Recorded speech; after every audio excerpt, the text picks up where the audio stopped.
Olá pessoal, sejam bem-vindos a mais um vídeo, mais uma aula do nosso canal Marisson Fraga. Estamos ainda falando sobre o animal social.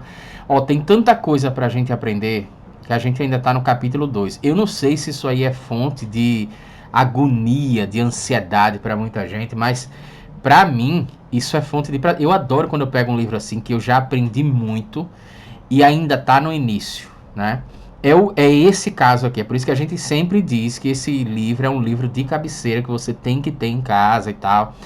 A gente está trazendo algumas articulações com o que é dito lá no livro, mas eu trago também exemplos de fora, né? Então, se você comprar o livro, você vai ter acesso a outros exemplos e, enfim, é um negócio, é um livro que você tem que ler periodicamente, tá? No vídeo de hoje a gente vai falar sobre o porquê que a dor social, ela machuca tanto. A dor social que a gente está falando aqui é mais ligado à questão de rejeição. Por exemplo, você já foi rejeitado, rejeitada, né? Terminou o relacionamento, foi excluído por um grupo social, sofreu bullying no colégio. Por que isso dói tanto, né? A gente vai falar sobre isso hoje, tá? E aí, lembrando para você que caiu aqui do nada, para você que achou esse vídeo, continua com a gente, não tem problema. A gente tem uma playlist aqui no canal, mas a gente está estruturando as aulas de forma que você possa assistir e depois você vai para a playlist, porque está em ordem na playlist, tá? Você pode assistir, você vai entender essa aula completamente, não tem problema nenhum, não precisa sair não. No final eu vou deixar um card na tela final. Aliás, no final eu vou deixar o card do próximo vídeo, né? Assim que ele estiver pronto eu vou deixar o card do próximo vídeo, mas eu vou deixar o link da playlist aqui abaixo, tá? E aí você pode assistir pela ordem, mas vamos lá. Sem mais delongas, né? Como eu já falei que você que está chegando aqui agora, você pode assistir essa aula. Então vamos lá. Você quer aprender, né? Por que a dor social machuca tanto? Você já deve ter percebido que nós temos algumas expressões, né? E não só no Brasil, tá? Mas nos Estados Unidos também, por exemplo, né? Meu coração tá ferido, né? Meu coração tá machucado. Dá uma ideia. Isso daí, a partir de experiências psíquicas que a gente tem, experiência psicológica, a gente atribui à questão corporal. Porque de fato não é o coração que está doendo, mas causa uma sensação de dor mesmo. Você vai entender. Essa aula daqui ela é espetacular, porque é uma coisa bem interessante, que a gente vai falar sobre rejeição, que é uma coisa que muita gente já passou por isso. Aliás, todo mundo já passou por isso, né? E aí, por que isso dói tanto, né? Nos Estados Unidos, por exemplo, você pode falar My heart is broken, né? Ou broken heart, no caso, o coração quebrado, né? O meu coração está quebrado, meu coração está ferido, meu coração está partido.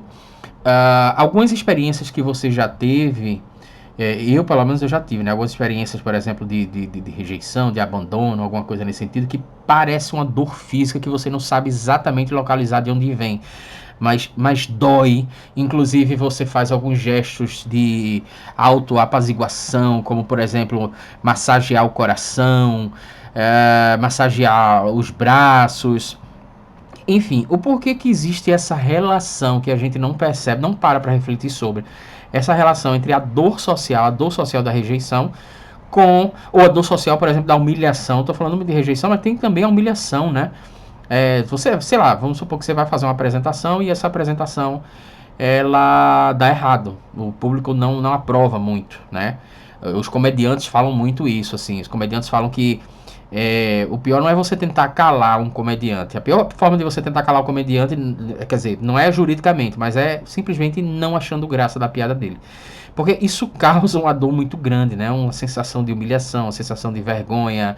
Muita gente sente o estômago embrulhado, muita gente sente o coração acelerado, o rosto quente. A gente pode falar um pouco sobre neurociência aqui, e a gente pode entender que em situações como essa, por exemplo, o cérebro ele reproduz alguns neurotransmissores. Isso é uma coisa que não está no livro, né? Estou só acrescentando aqui. O cérebro ele reproduz alguns neurotransmissores. Por exemplo, você está falando em público. E aí, falando em público, você percebe que sua apresentação não está tão boa. Se você parar para perceber, você vai ver que seu coração começa a ficar acelerado. É porque o teu cérebro está produzindo adrenalina, né? E por quê? Porque o cérebro, na verdade, ele está se preparando para você lutar ou para você fugir. Que é isso, a mentalidade, isso é um cérebro que vem da evolução dos caçadores-coletores, mas aquilo ali não vai te matar. Você não precisa lutar necessariamente ou você não precisa fugir. Se você pensar racionalmente, né, você talvez encontrou o público errado, porque isso acontece. Né? Você está apresentando um material para um público que não é exatamente aquele público-alvo, ou então você precisa melhorar. Mas você não precisa lutar com pessoas nem fugir dali. Algumas pessoas, inclusive, fogem. Sente o rosto quente, respiração ofegante. Qual é essa relação da dor que a gente tem, social, de humilhação, de rejeição, com essa questão do corpo, né? Com a dor física? Isso é uma função evolutiva. Talvez se você estiver passando por uma situação de rejeição, fique um pouco mais complicado para você entender, mas faça um esforço para entender o seguinte: essa dor física barra emocional interligada por causa de rejeição, de humilhação, término de relacionamento, qualquer coisa que seja, quando você é demitido, né, do trabalho, às vezes as pessoas sentem sensação de rejeição e tal, algum grupo social te rejeitou, você sofreu bullying. Por que isso machuca tanto? Porque isso tem uma propriedade evolutiva no cérebro da gente. Ele tem uma função, certo? Ele tem uma função, que essa função é basicamente o seguinte. Vamos imaginar que uma criança, ela nasce, né, de parto, tá? Quando eu estou falando parto aqui, necessariamente eu estou falando parto normal, tá? Eu costumo chamar a cesárea não de parto, mas de cirurgia cesariana, e o parto seria o parto. Na minha cabeça não faz sentido parto normal. É parto ou cirurgia cesariana, no caso. Mas isso é uma percepção minha, ok? Então, eu estou falando aqui de uma mulher que ela tem um parto. Para a cabeça da criança passar por onde precisa passar, a cabeça da criança ela não pode estar formada como um adulto, né?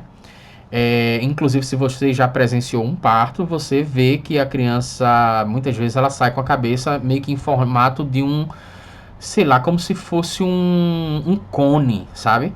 Ela sai com um formato assim, com a parte lateral, ela fica meio que achatada. Depois é que volta ao normal e tal. Por isso que você tem que ter cuidado com criança, né, com bebezinho, porque o cérebro dele ele tem muleira, ele tem partes que são muito sensíveis, o crânio não está muito bem formado, tudo isso para poder auxiliar a saída da criança de dentro da mãe durante o processo de parto.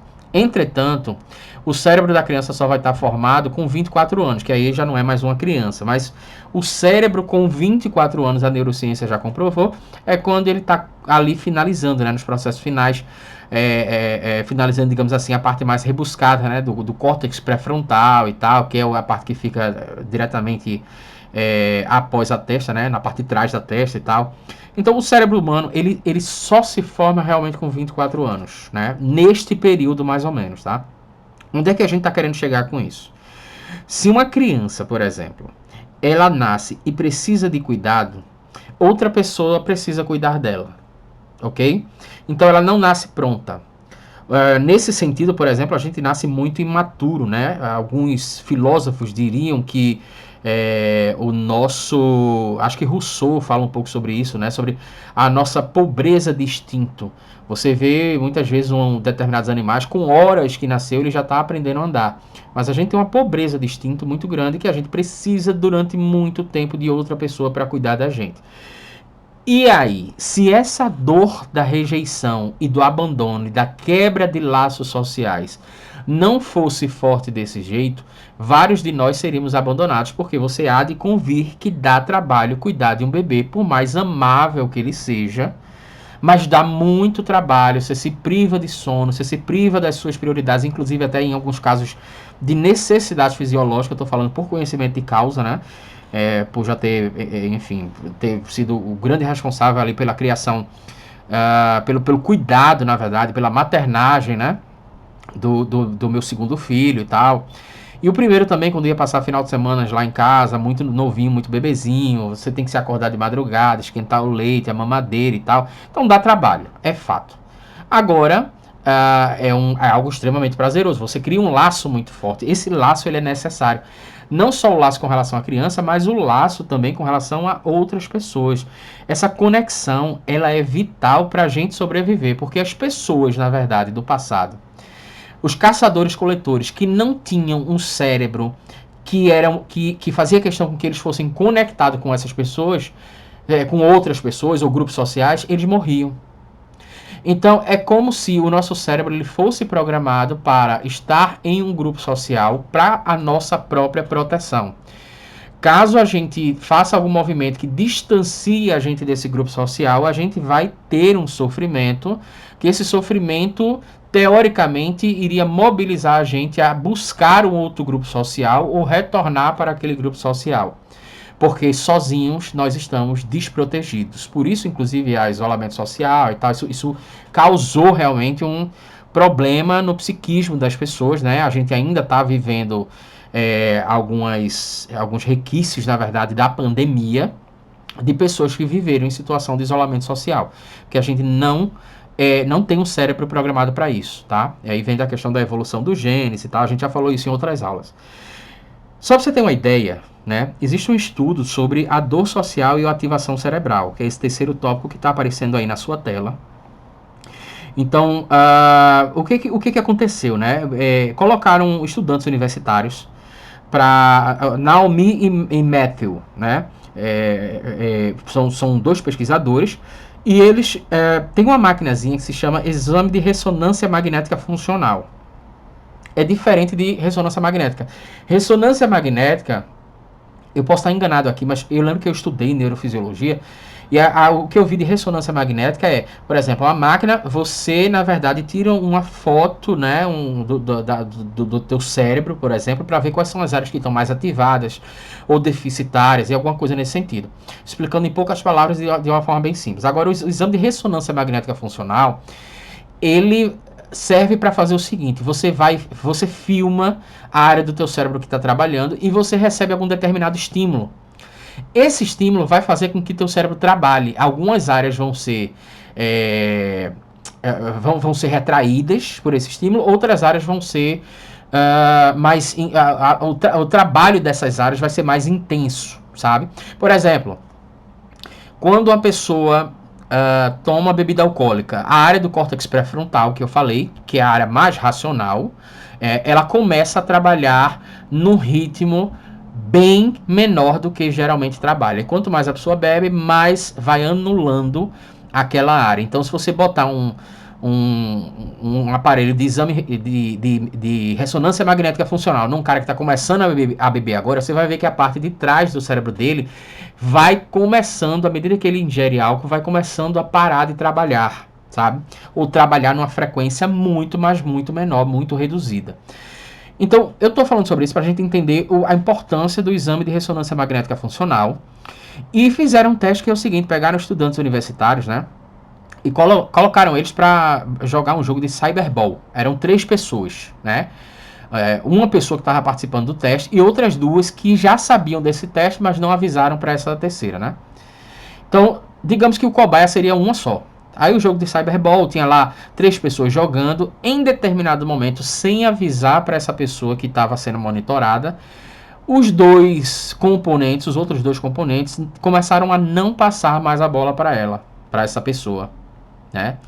E aí foi ativado uma área no cérebro dessa pessoa que é a mesma área que é ativada, por exemplo, em situações de dor física, como choque, como se você estivesse tomando uma injeção, uma vacina. A mesma área do cérebro que remete à dor foi ativado com essa experiência, tá?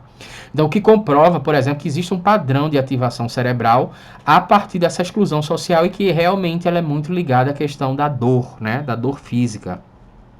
Nosso sistema mental, ele é responsável pela conexão social, né? E ele realmente está ligado a um sistema que sinaliza uma dor física. Não é à toa que a gente tem vários e vários termos, né, ou expressões que falam: meu coração está machucado, você pisou no meu coração, você chutou a minha bunda. Sempre é alguma coisa remetendo a algo que sinalize ali uma dor física, né? Por isso que situações de rejeição, situações de insultos, por exemplo, alguém insultou você, isso tem um impacto emocional profundo e duradouro.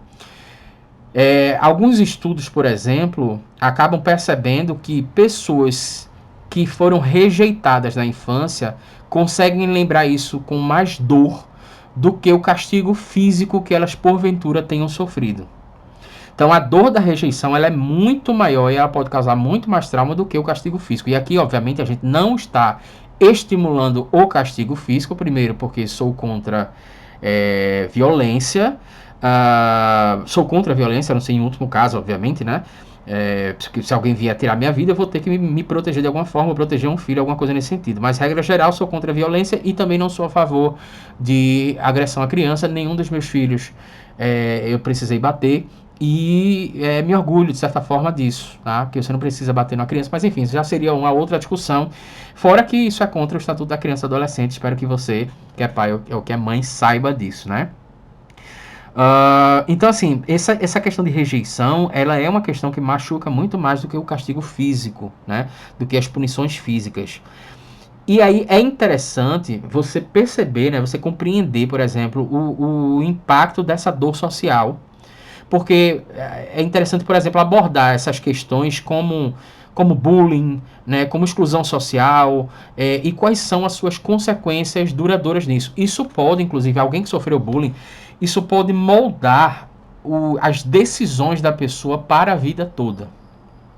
Isso pode, por exemplo, quer ver uma coisa que tem me chamado muita atenção, situações onde a pessoa é diagnosticada com fibromialgia, né?